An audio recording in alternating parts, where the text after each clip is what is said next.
ছিলাম একটি ভৌতিক এলাকায়।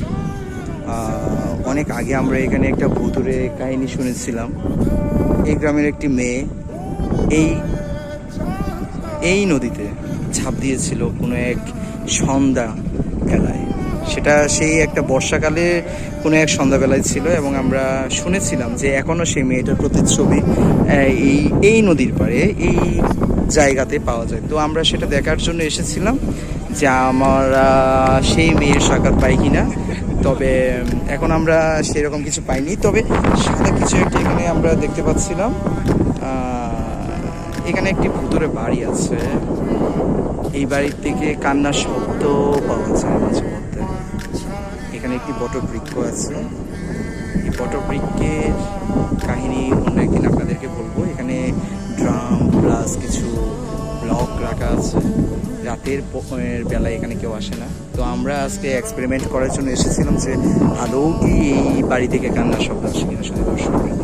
তো আমরা অপেক্ষায় আছি যে অবশ্যই হতে পারে কোনো একটি ভুতুরে এরিয়া। যেহেতু ভুতুরে এরিয়া, অবশ্যই আমরা সেই শব্দ শোনার অপেক্ষায় আছি। দেখা যাক কী হয়। তো দেখতেই পাচ্ছেন, এই হচ্ছে সেই ব্যালকনি। এই ব্যালকনিতেই দাঁড়িয়ে থাকতো মেয়েটি তার প্রেমিকের অপেক্ষায়। প্রেমিকের বাড়ি ছিল ওই নদীর ওই পাড়ে। আসলে আমরা তো জানি না সেই কাহিনীটা লোকমুখে শোনা। তো এটাই হচ্ছে সেই ভৌতিক এলাকা। তো আমরা এই মুহূর্তে অবস্থান করছি এখানে একটি জুতো দেখতে পাচ্ছি। হয়তোবা কোনো একটি পুরুষকে সে আক্রমণ করেছিল। সেই পুরুষটি ভয়ে জুতা রেখে সে পালিয়েছিল। এই যে সে জুতো, এই যে সে জুতো, এবং একটি খুবই কাছাকাছি সময়ের হবে। এই যে একটি সাদা কাপড় আছে এখানে, হয়তোবা আশা করা যাচ্ছে, আমরা ধারণা করছি যে এটা সেই মেয়েরই হবে।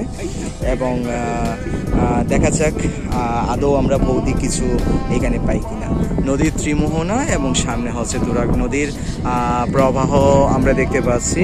এবং এই সে বৃক্ষ, যে বৃক্ষের নিচে সেই মেয়েটি কাপড় শুকাতো হয়তোবা কোনো এক বর দুপুর বেলায়, এবং সেই বাড়ি।